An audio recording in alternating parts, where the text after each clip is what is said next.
Lions Rock Productions. This is Jay Moore. This is Greg Cruz. This is Bryce Vine. This is Dexter from The Offspring. This is Nathan This East. is Sebastian Younger. This is Daryl Ames. This is Stuart Copeland. This is Mick Gillette. This is Andy Summers. This is Dr. Bob Greenberg. This is Gabby Reese. This is Rob Bell. Hey, this is John Leon Guerrero. Hey, and this is Pete A. Turner. This is Joe Luttwak, and you're listening to The Break It Down Show. And now, The Break It Down Show with John Leon Guerrero and Pete A. Turner. Joe Luttwak is part engineering nerd, part artist, part inventor, and founder of Blackbird Guitars, where he makes guitars out of linen and resin into a material called Ekoa. And we want to talk about how in the fuck. Yeah, and there's also the company Lingrove. So you have twin companies, but they both specialize in this flax-based linen. I'm losing my words because I can't. Yeah, there are a lot of words for sure. This is, the esoteric world of materials here. Yeah. Usually it's, easy to start out just saying, how did we get started? What's the origin of this story, as they say up here in Silicon Valley? What's the origin story? What's your Tell me your story? origin story. How about just the story? So we started making guitars to travel, and that was the area we were focused on back in 2006 to make a good travel guitar. And really simply put, travel guitars at that point were smaller guitars. Take a normal guitar, miniaturize it. They sounded like garbage. Crap. They're Yeah. like 2x4s with strings on them. But you could amplify the sweet mess out of them and help it out a little bit. However, you get an impurity of sound when you just try to shrink what we've... the natural body of a guitar, when it's designed to resonate, is one thing. And then when you try to shrink it so you can take it on a plane... Or throw it in a backpack. You're not going to carry an amp, too, right? You're just... Yeah, there's acoustic and electric. They're two different worlds in music, in music products. It's amazing. Like, acoustic guitar companies never do well making electric guitars and vice versa. And vice versa, yeah. And it's been like they've had 150 years or whatever to figure it out. Yeah. So they can, obviously, but they're two different worlds as far as the market, too. So we were definitely firmly in the go anywhere, Mars, to relate to, Elon Musk or whatever, to go to Mars or to go backpacking or to go traveling, where you don't want to think about plugging in. You just want the acoustic experience. Mm-hmm. And you're right. When you shrink it down, it basically turns it into a different instrument. You lose the bass response. You lose the volume and the dynamics. You're making something that's like not similar to the human voice. And a guitar can really get a lot of the range of a human voice. So it's great for accompaniment. You get that bass, you get the treble. But guitars just kept being bigger and bigger and bigger until amplification was invented, right? In the early 20th century. Yeah.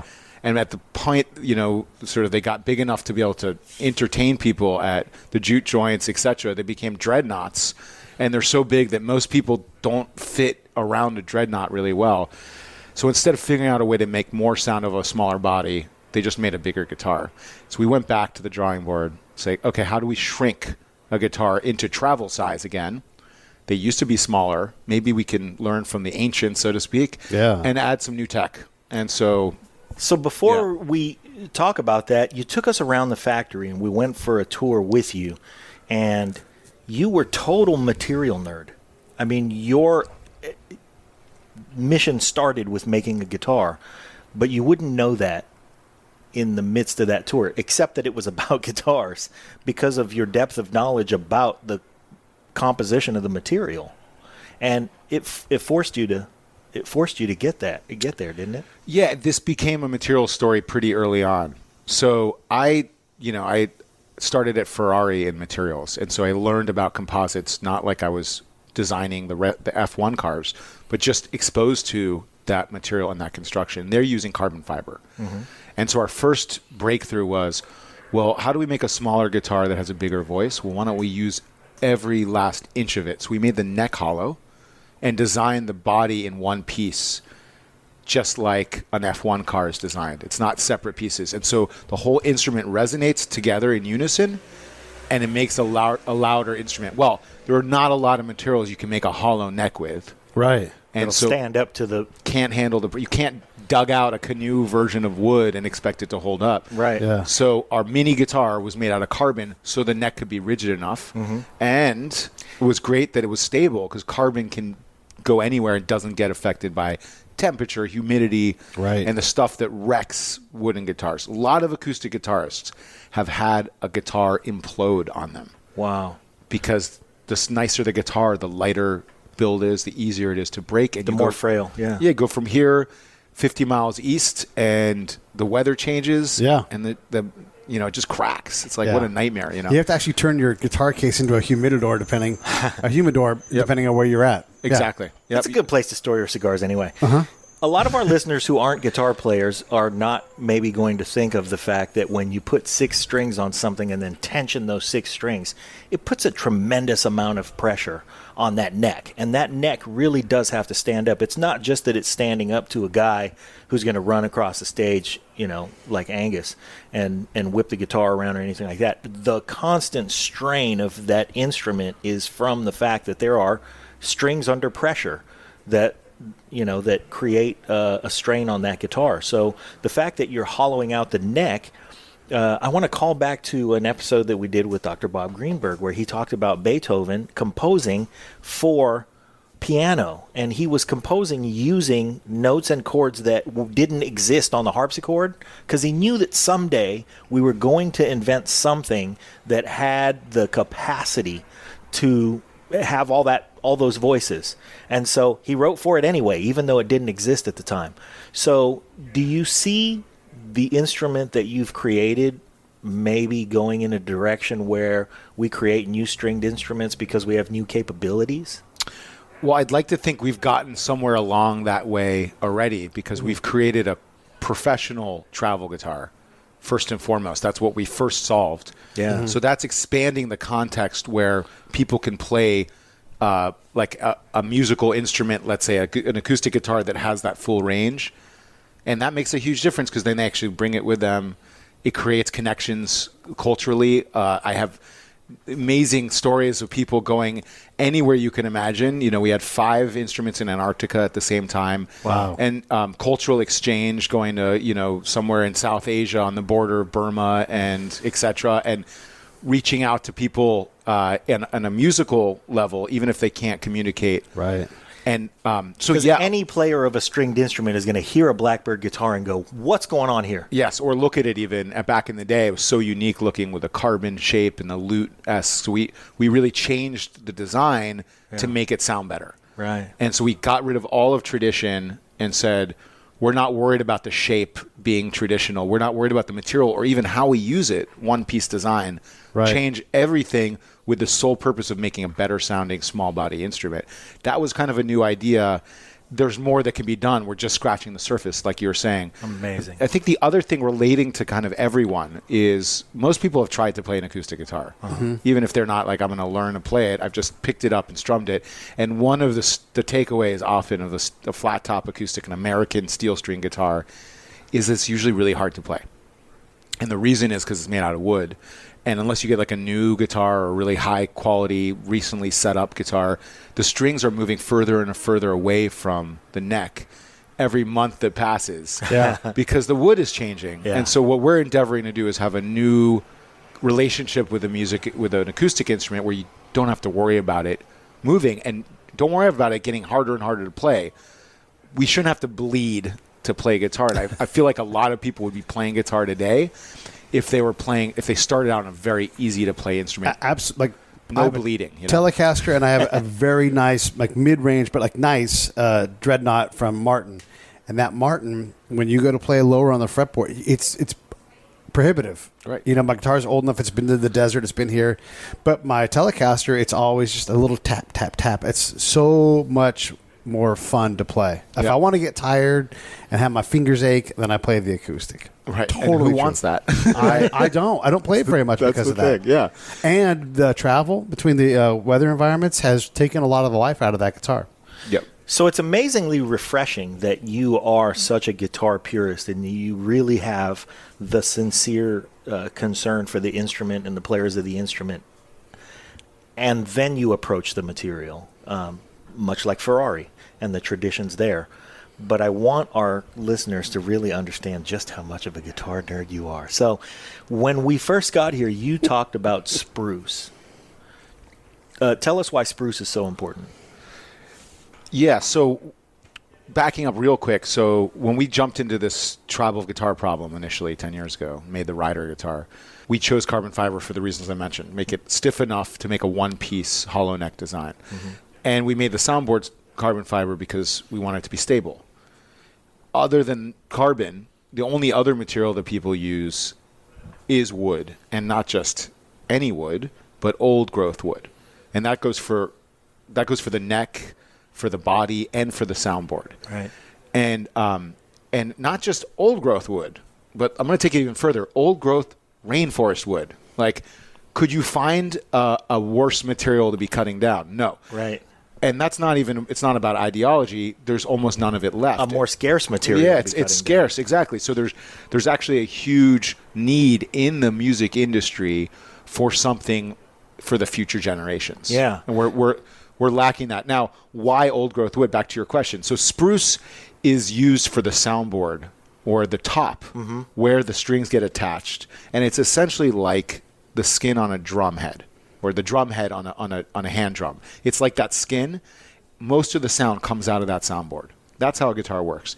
That top has to be very light and it has to pump air and it produces the sound of a guitar. So that's the part that sings. That's 95% of the resonance of the amplification comes from the soundboard. And it has these very specific properties. It has to be certain thickness. It can't be, it has to be very, very light, like it's almost featherless when you lift it up. And it has to be rigid enough to hold that bridge down and keep those strings on the top without doing what we were talking about, lifting up those strings and making the guitar hard to play. Right. So, as you'd said earlier, it's really a lot of tension. It's a lot of mechanical requirements. Turns out that spruce is pretty much the best for that. There are a few other old growth trees also that because work. of how slowly the spruce tree grows and how close together the grain is and how dense of a wood it is. It can handle that kind of pressure and still be very thin. Yeah, I mean, I simplify it by saying, look at, the really tall trees we have here in California, the redwoods or the sequoia. Yeah. These are also tall trees. They're 500-year-old trees. They grow hundreds of feet, and it's that stiffness to weight ratio that lets them grow so tall. That's the same thing that we're using to make the sound. We're using that same stiffness to weight aspect to make a good soundboard. And yeah, by all accounts, 90% of that material is gone. So what we've done from the earth. So, and the other 10% that remains, A, has to be hunted down, and B, when you hunt it down, you find out it's in the rainforest. Right. It's part. Yeah, there's a $50 billion poached wood market annually estimated that part of That's that the other is thing. that You have wood. to got to get a permit or you got to poach it, basically. Right. Yeah. Right, exactly. And it's hard to know the difference. It's like ivory. It's actually protected. A lot of these trees are protected under the same international protection as ivory. So given this problem of supply chain and given the fact that carbon is really great but not as light as spruce, we found a need and said we need to develop something that looks like wood, that feels like wood, Sings like wood. Sings like wood. There you go. I'll just coin that right now. And I'm getting really into it because, that's a big part of our stories. We've made a material that's actually lighter for the same stiffness as spruce. Wow. And we call it Ekoa. And so what you saw downstairs in the materials nerd thing you're relating to is just taking the benchmark of old growth spruce, saying, how do we make it better than that? And better means a better sounding instrument. Better means also a better material. Yeah. Right? Back in the day, we used to have lots of old growth wood. We built houses out of it. We built even planes. We certainly built a lot of nice instruments that are the most sought after acoustic guitars today, 100 years later. And not having access to that kind of quality of material means necessarily worse quality instruments. Worse quality instruments, or somebody's got to blaze the trail with a new material. Right. And here we are. Here we are. Yeah. So now we're answering the questions of creating an instrument that is more functional, that's more long-lasting, that's more playable, encourages the artistry and by taking away limitations, and it's answering the question of being a better sounding material as well. So what's the response in the marketplace been like, and where have your guitars gone? Because we know that you're bridging gaps now, and musicians who are out there are able to communicate with these instruments in, like you said, places where people don't speak the language, but they see the instrument. And I'm looking at the top of Mount Everest right now, and there's a guitar up there. So one of your guitars went to the top of Mount Everest. Yeah, actually, that's that original rider model that I was talking about. Yeah. That was our travel guitar. Well, fucking Leo Fender can't say that. Yeah, right. No kidding. And that was bless you, actually Leo one of the Fender. first ones we made. Oh yeah. Yeah. So sold it to a traveling, actually young person, songwriter, and so I was like, okay, cool, proof of concept. Music industry is a bit of a tough game. Yeah. Sure. So having that kind of confirmation, and now hundreds of times over. So we've made several thousand instruments now. Uh-huh. We produce everything right here in San Francisco in house. So we kind of had to own everything, every part of it, because it's so different that we Yeah. can't just say, oh, could you do this, or can we use that neck from that? No, Nope. We have to make everything from the molds all the way to the material. What that's afforded is we've had really good control of the whole aspect, how we release the information and whatever. And initially we decided to make a ukulele because ukuleles are smaller. Yeah. And a little easier to prototype. yeah, when you screw up, you're screwing up something smaller, less material. Yeah. Yeah. And for You could learn some lessons there. prototyping 100% of the way, you know. Imagine every prototype has to be big. Well, I made that mistake later, so so we were smart at that point. Started with that Clara ukulele. We're going to start by building a double bass. Yeah. Right. Yeah. Yeah. Why don't we can make it a rideable instrument? And so Clara was our first instrument we released in 2013 with Ekoa. So we've had several years now on the market, and that's a concert. It's small, fits in a backpack, tiny. We got more success on that instrument than any from the previous 5 years of operations. So that was very much like okay, well, now it's time for us to transition from carbon to Ekoa. And it took us the last 5 years to make that transition. Made another kind of different ukulele, and then now a couple guitars. And we're just focused on keeping up with orders. So one thing in the ukulele world that's really cool is being able to sell instruments back to Hawaii, what I joke calling export. And, and that's where most of our instruments go. Yeah. So they're compared with the high-end Hawaiian-made ukuleles. Ukuleles, like we started as a travel guitar company. Ultimate Travel Guitars, a ukulele. That's one of my jokes. And so being able to send them over there and getting appreciation from that culture that, was the genesis of that instrument. That is a justification for sure. Yep. Jake Shimikuro has one of our instruments. Wow. Lots of pros play the instrument because it's so great for gigging. What about, so they have the alternate material and the modern violins that engineering wise, when you measure it, sound great, as good if not better than the Stradivari era violins, but there's a ton of pushback from the concert violinists, like they don't sound as good because it's not $250,000 to buy the thing. Are you seeing similar pushback at all from anybody? Is there like a class, like once you get to like the concert level, people are just, they're not going to believe it yet? Or well, yeah, I just decided to raise my price to like 200,000, and then people are all There over you it, go. right? yeah, Boom. McLaren, what's up? Pushback. We had a lot more pushback in the carbon era because you look at carbon fiber; it's black, Sure. it's woven. Gearheads and racer types, they love that. They dig stuff. it. Yeah, can't get enough. Bikers even, but that aesthetic does not translate to one of America's traditional objects, which we invented the steel string acoustic guitar. Yeah. So here we don't like things that are very different as it comes to like that tradition. Yeah. It's going to take time. We're making similar instruments to 100 years ago. We're like going backwards in a lot of ways when it comes to acoustic guitars. Can we use that old hide glue, which is made from animal? Yeah. That stuff's going on in the industry because they want that sound. I need to smell the whale fat. yes, the whale fat. Yeah, exactly. That's an actual thing. Yeah, I know. Yeah, That's- render yeah. it with Ekoa. Right, we've got a better object because of a better material. Very much like the original guitars were made with a better wood. Right. And so that's what makes them a better guitar. Yeah. And pushback as to sort of go back to that original question, has been pretty minimal since we moved to the Ekoa material because it looks similar. Right. It's using flax linen. Yeah, right? it looks, it feels, it's organic. It's a gorgeous guitar. It really is.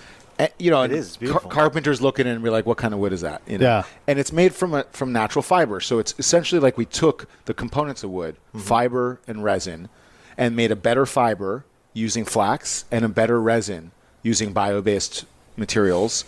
Put that together, and we have a better wood. It's like simple as that, you know.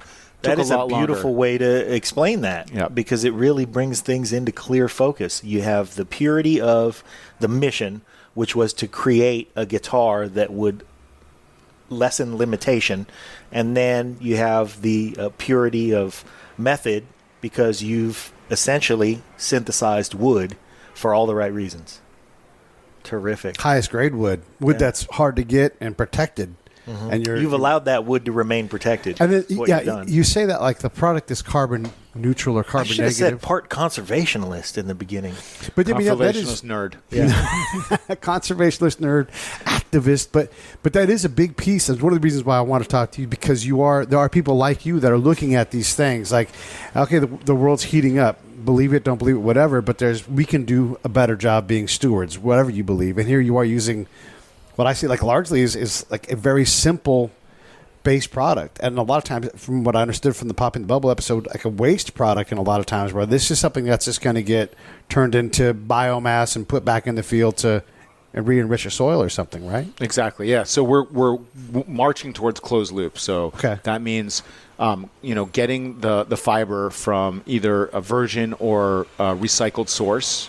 Today, we're using CO2 negative linen fibers. What does that mean?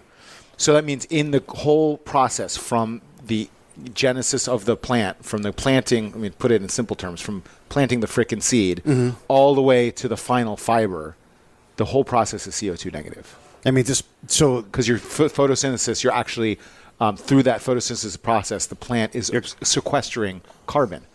So our big mission that's gone from, hey, we can make a better spruce to like, well, other people are interested in this. Why does that matter? We should probably start thinking about reducing our impact as a species, according to everyone's assessment at this point. And how do we do that? Well, one way to do that is to grow our structures from fast-growing plants, from vegetables, essentially. Yeah.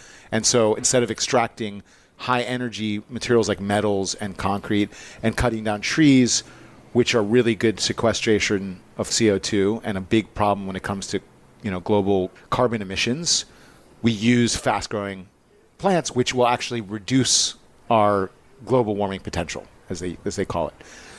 It's a mouthful, but reducing the global warming potential of the materials you use is one of the big ways that, as a species, we can start counteracting carbon emissions. So I want to unlock some more of this for the audience because I'm so passionate about what you do, and one of the reasons why I was pushing to have you on the show, but. Yes, guitars. Yes, ukuleles. Maybe double bass at some point, but also like the Lingrove. That side. Never mind the double bass. The Lingrove side, though, you're looking at using the material to allow other entrepreneurs to create a linen-based, flax-based material. Then. Yeah. So yeah. Thanks for the soft pitch. So the Blackbird story continues on today, and at a certain point, we got so much interest from designers and manufacturers. Yeah. In the material, once we launched that ukulele and then the guitar, and they said, well, what is this Ekoa stuff that you call Ekoa? It's linen and resin. How do we use it? Could it work for our application? And so we launched Lingrove in response to that. And Lingrove is a materials developer, distributor, separate team, also based here in the Bay Area, producing materials and distributing them and getting them into the market. And so that's all to say that we're the first to actually know how to make quality product, and we're taking that knowledge and bringing it to bear on stuff like furniture, like you guys sat in the chair downstairs. Yeah. So that's a big market for us where a lot of wood is used today. In fact, IKEA uses 1% of the world's wood. So to give you an idea, like those are big impact areas. In auto, it would be replacing some of the carved wood that people use, but also some of the other energy embodied materials and just standard plastics, which are starting to also be an issue for a lot of people. They're realizing that plastics can be just something we want to sort of reduce as well. And then today you can buy arrows and fishing rods and paddles and other sports equipment where we're replacing carbon fiber and materials like that and going back to that wood-like aesthetic that exists already in sports. Two questions. One is Lingrove kind of your guys' Las Vegas weekend baby where you're like, oops, look at this awesome thing? Like, or was that kind of a design like we think we're going to start with guitars and then branch off? And then the other question is will we see an Ekoa Formula One car? Wow. That was like the third question is like a big one. Let me try to sort this out for you. Yeah. Number one, Pete said, wow, look at this thing about his Las Vegas weekend, baby. Number two, I think if I can answer that last question, we should probably, before we see an entire Formula One car, we should at least see well-appointed interiors that are largely Ekoa. Right. Yes. So I think that's a good guess. So stepping back, so I'm a product designer by trade, right? So that's how I approach this stuff. Materials are an end to get to a solution, right? Pick the right material for the job. Yeah. That's how it goes. Anytime you don't, you're compromising the process, so to speak. So it just so happens that musical instruments have a need for some of the highest performing materials ever, right? Hence carbon fiber not even being good enough for musical instruments, right? So taken through that lens, like I love other problems in other fields. And so it wasn't exactly a Las Vegas baby. It was more like, well, look what we found. It looks like we made something that's better than spruce. I'm guessing that's going to have a lot of other applications. Okay. Trying to be cognizant. So we launched Lingrove right about exactly the same time as we launched the ukulele. Okay. With the idea that it was going to be, sure, we got some initial press and that turned it on, but just the idea that it was going to make some waves. So to use the Las Vegas baby simile, hey, look, we genetically engineered a superior athlete. Let's teach him how to ride a bike. Yeah. There you go. Yeah. I'm going to have to parse that out later. Yeah, that's something to chew on. That's something, yeah, we can leave you on that note. And then as far as applying to stuff like very relatable, right, transportation, so big movement in the trans world, that's what it's called, transportation world, is lightweighting. All these battery-powered cars are much heavier than standard cars. In general, our cars are getting heavier, as well known. In the U.S. here, of course, everything's trucked around, and shipping costs are going up. Transportation is one of the biggest issues, as everyone knows, in global warming as well. And so there's a lot of regulation and a lot of in-industry pressure to reduce mass. Well, composites are the way to do that. And we have a composite that's lighter than carbon. And so big application for that we found that's solving pain points is for auto and for those folks. Every ounce counts. They want to take the thousands of parts that goes in every car and reduce a bit from all of them. And so the obvious fit is interiors today because that's an easier pathway. Right. But I would love someday to have a whole vehicle made out of this material. F1 may be a bit of a stretch. Give me a few years for the. But F1 they've got car. the budget and the R&D. I mean, that's why you see carbon fiber on cars now because of starting there. What about something like I live down by the Port of Long Beach, and it's shipping containers and big rigs everywhere.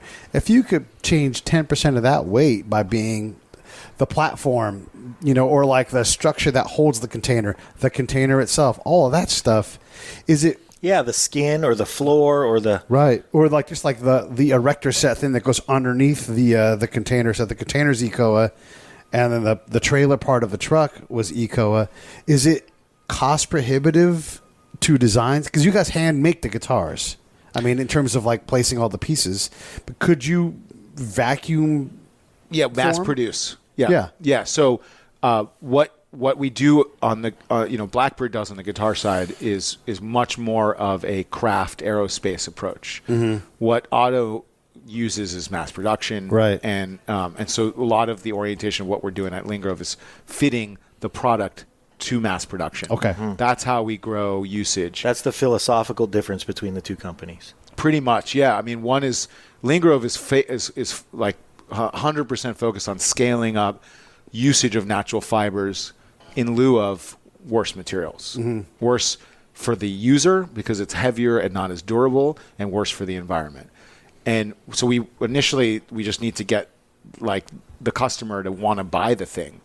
And so luckily our material looks like really nice wood because that's what everyone wants still. And so our dream is at the end of the day, no matter what you're purchasing, you see the name Ekoa and you know that you have a really durable product, like the most durable material pretty much for most applications, a really high performance material. And it's beautiful. And you look at it and you just have the lizard response. You don't even have time to think if it's beautiful. You want it. Yeah. And that's, It is. You could appoint a Rolls Royce with. This episode of the Break It Down Show is brought to you by Lions Rock Productions. That's us. We publish, evaluate, and develop podcasts just like this one, consult others to build their own, and create associated content and content marketing strategies. So if you're launching or expanding your social media presence, your business or your personal brand, or if you just want to take your media presence to the next level, Reach out to us on Twitter at Pete A. Turner, or at JohnLG69. at the Break It Down Show. There's 1,000 ways to get a hold of us. Now enjoy the show. and that's It is. You could appoint a Rolls Royce with Ekoa, and it would no not comment. be out of place. I know that's not the first brand name that we talked about, and you may be loyal to the other, but that's the reality of the aesthetic, is that it does create the lizard response. And that's, there are lots of people that come around with some nice brown looking plastic. Yeah. That has a couple problems. One, it's brown looking plastic. Yeah. Turns out not a lot of people want to buy brown looking plastic. Yep. The other thing is that this is not plastic. The fibers are 10 times stronger than any plastic. And so plastic sucks because plastic is weak a lot of the times and just doesn't last long. Everyone's had plastic crap that just breaks on them. The whole idea of using these long fiber composites is they're in that different class of a durable material that you get from metal, you get from other composites, and you get from quality wood. And I think more and more stuff needs to be made out of these materials so they last longer. They give you a better experience. But that's getting me into my product guy hat. The other nerd, materials, guitar, product guy nerd, I think environmentalist nerd. We have conservation nerd. Sure. Conservation nerd. That's a nice, just one word. What nerd buttons have we not pushed? It's so many nerd I think buttons. we should just push the Omna nerd button. Yeah. And just say you're all nerd. Yeah, That's that true. That would make it easier. Yeah. Yeah. Don't tell my wife. Poly nerd. Poly- Maybe not give you all of them. How about just polymath? That just turn into a compliment. How come it's instead not of a an poly English? There hasn't been a polymath since Thomas Jefferson. And now insult? Right. we're in the presence of greatness. I want to be respectful of time because it's 2:04. I just want to say this. I want to work here. I don't care what you make me do, and I don't even want any money because He wants some money. I do want some I'll money. let him say that.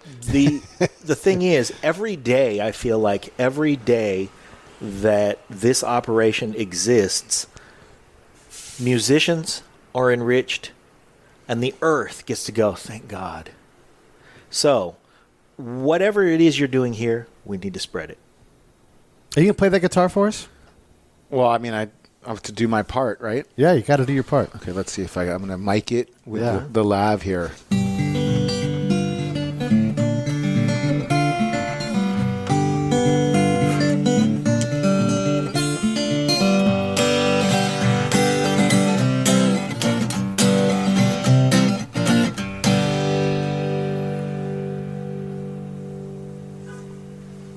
Joe Luttwak, everybody.